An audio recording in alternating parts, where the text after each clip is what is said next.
What's up, guys? So in this Substack article here, in a video that I'm filming right now, I wanted to go over 4 programming keys that led me to a 680-pound deadlift.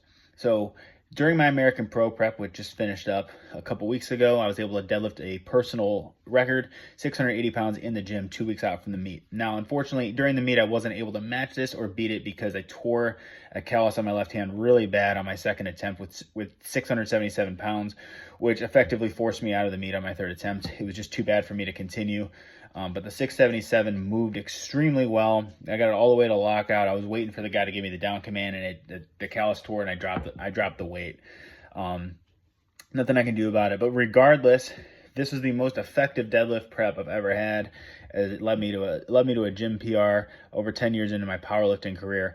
But I wanted to share with you guys some of the programming keys that I think you can carry over into your own training, because they do have universal carryover.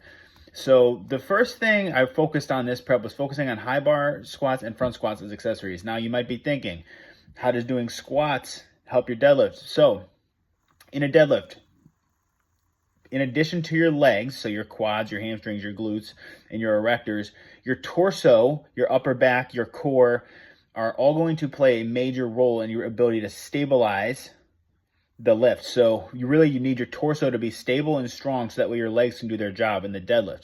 Now, high bar squat and front squat both incorporate a ton of upper back. They force your upper back to be nice and tight to be able to stabilize the weight. They force your core to be nice and tight, so that way you don't get tipped over. And then, of course, it's going to place a lot of emphasis on the quads. Is going to help you lower the weight and drive the weight up off the floor in the deadlift, okay? So getting stronger at both of those, and specifically I did paused variations, so I had to really explode out of the bottom of the lift and hold my positioning. Getting better at those made it easier for me to improve my deadlift when I went back to the deadlift, because all my supporting musculature was strong enough. All right, so getting better at high bar squats and getting better at front squats and incorporating a ton of those really helped me. Next thing, I did a lot of time training beltless, both through my off season and through the first part of prep. I didn't put a belt on until 4 weeks out on my deadlift. All right, so training the deadlift without a belt does two things really well. One, it makes your core, it teaches you to brace very effectively without a belt. You know, a lot of people really rely on the belt to brace their core on squats and deadlifts. Doing it without it's going to teach you to brace without it, right?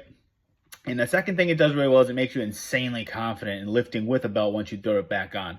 That's about all it does. Doesn't necessarily make you stronger because you're not able to hold as much load, but it makes you extremely confident and extremely competent at bracing without a belt. So when you go to put it back on, it makes it a lot more effective.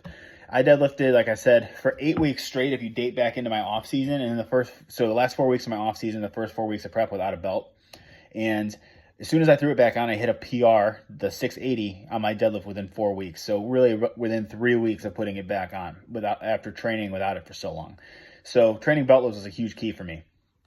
Next up, I did a lot of heavy barbell rows and RDLs. So I hadn't done a ton of heavy bent over barbell rows in a number of years, dating back to, I'd say 2021 probably, that was before I went to bodybuilding for a little while. And then before I came back into powerlifting, but 2021 is the year I squatted 804 pounds of 220 pounds body weight. I was doing a ton of bent over rows at the time. These heavy row variations, including Pendlay rows, bent over rows, along with RDLs, really helped build strength in my erector muscles, so my lower back and my glutes. And this carries directly over to conventional deadlift for sure. It will help you on a sumo deadlift if you're a sumo deadlifter, just to stabilize the torso. But conventional deadlift's getting direct load on the erectors. So getting those a lot stronger made me a lot more confident, especially pulling off the floor. I didn't lose position. I was able to keep my core stacked and braced and not lose positioning. And my erectors were able to do their job in stabilizing me, because they are a stabilizing muscle. They're not a prime mover. But doing the heavy bent over rows and the heavy RDLs and putting myself in those vulnerable positions made my erectors that much stronger. I got my row up from 315 for 5 back up to 405 for 5 by the end of prep. So I was right on par with how strong I have ever been, the strongest I've ever been on that specific movement. And then the final thing, I did a lot more direct core work. I know a lot of powerlifters say if you do SBD, you do squat bench deadlift, you don't need direct core work. Sure, but if only if being mediocre is okay with you, right? I want to be great though. So I train my core directly each session. What was different this time is I did a mixture of anti-rotation and stability exercises like planks, side planks, ab wheel rollouts, stuff that trains your transverse abdominis, train your ability to brace.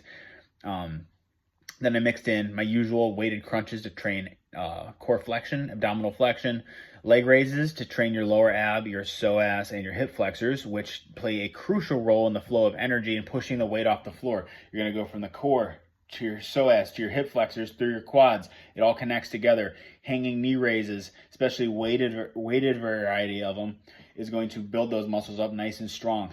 So that flow of energies off the floor when you have to stay nice and tight is really going to help. And then finally, we added a reverse hyper back into the gym. So my erectors, so the lower back core, the erectors got direct work.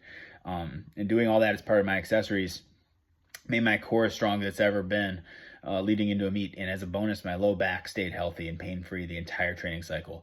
This is a huge deal for me because the previous meet prep, I had serious issues with my SI joint. I had serious issues with my glutes, my erectors. Everything felt unstable and just uncomfortable, which really held me back from deadlifting the most that I possibly could. But adding all those in, taking them really seriously, really helped my deadlift this prep. So that's 4 programming tips that I used leading into the American Pro that helped me lead me to a 680-pound deadlift.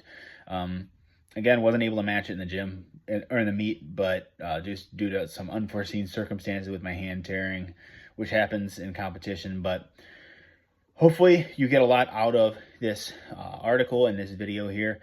If you did, please subscribe it for me, and even if you could, share it out for me too. I'm really trying to build this medium up for myself, so I can share as much value with you guys as possible. Hopefully this helped you out, and hopefully you enjoyed the video. Thank you guys for watching. Thanks for tuning in.